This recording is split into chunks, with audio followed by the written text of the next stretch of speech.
Sambhajinagar police आयुक्तांचा समेत सगळ्या अधिकाऱ्यांची मीटिंग झाली. संभाजीनगर शहरात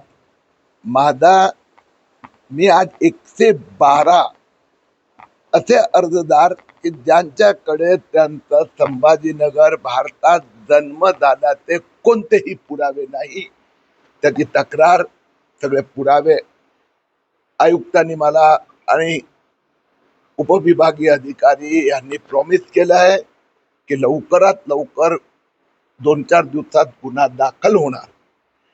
माझ्या माहितीप्रमाणे संभाजीनगर शहरात 25 लोकांचं जे अर्ज आले त्यातनं 500 पेक्षा जास्त बोगस अर्ज आहेत. याच्यावर आता कारवाई लवकर सुरू होणार आणि मग त्या लोकांना पुढे की त्या आले कुठून, ते बांगलादेशहून आले, पाकिस्तानहून आले की अफगाणिस्तानहून आले, त्याची चौकशी सुरू होणार. पुढच्या काही दिवसात मी गेल्या आठवड्यात 2दा दिल्ली जाऊन आलो. दिल्लीचे ज्या तपास संस्था आहेत त्यांची ही कारवाई पुढच्या काही दिवसात आपल्याला. महाराष्ट्रात 2,23,000 पैकी 1 लाख बोगस अर्ज रद्द करण्याची प्रक्रिया सुरू झाली आहे. सध्या आतापर्यंत किती लोक इथे महाराष्ट्रामध्ये आहे? निर्माण झालेला आहे की जे अथॉरिटी पर्सन आहे जे प्रमाणपत्र देतं त्यांना रद्द करण्याचा अधिकार नाहीये असे कलेक्टरांनी सगळीकडे त्याच्याविषयी मार्गदर्शन मागून घेतलेलं आहे. यावर आपलं काय मुद्दा असा आहे की हे जे बांगलादेशी किंवा अपात्र लोकांना जन्म प्रमाणपत्र दिलं गेलं त्या संबंधात ही विशेष मीटिंग होती.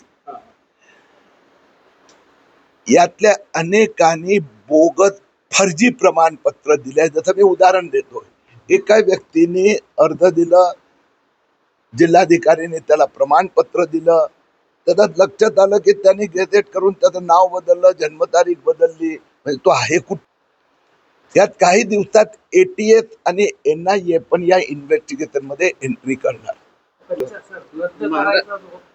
रद्द करायचा जो अधिकार आहे ना तो त्यांना नाहीये. रजिस्ट्रारकडे अधिकार आहे आणि बरेचसे कमीत कमी 8 ते 10 असे डिस्ट्रिक्ट कलेक्टर्स आहे महाराष्ट्रामध्ये ज्यांनी चीफ सेक्रेटरीला लेटर लिहिलेलं आहे. त्यांनी त्याच्यात असं लिहिलेलं आहे की we have followed all the process but still we have been pressurised की याच्यात कारवाई करावी. आहे का पत्र? मी नाही बघितलं. कलेक्टरांनी मार्गदर्शन नाही, 1 मिनिट, आहे का? मी नाही बघितलं. नाही आहे तसे लेटर. पत्र दाखवा मग मी कॉमेंट करणार. काय पत्राचा ठीक आहे विषय, पण अधिकार त्यांना जे देतो ना त्यांना अधिकार तो नाहीये. आता पण मी कुठे म्हणजे मी कबूल करतोय आहे की नाही.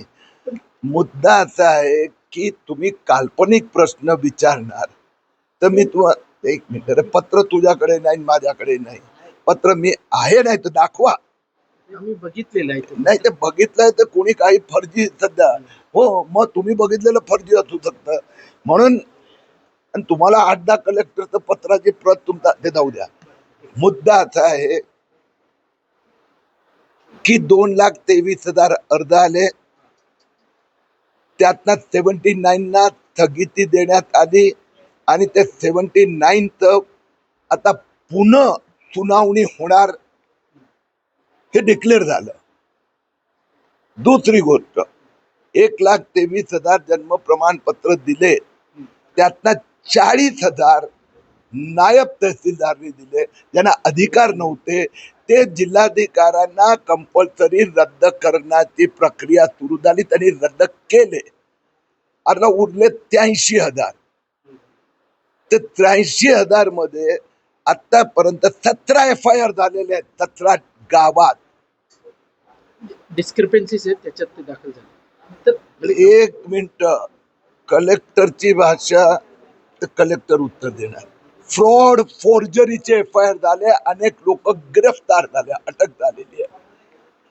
म्हणून जे सगळे बोगस अर्ज आहेत, अपूर्ण अर्ज आहेत, आता ते 83,000चं पुनर्निरीक्षण होणार. हा एक भाग आहे. पण फ्रॉड फोर्जरी FIR तर आहेतच ना.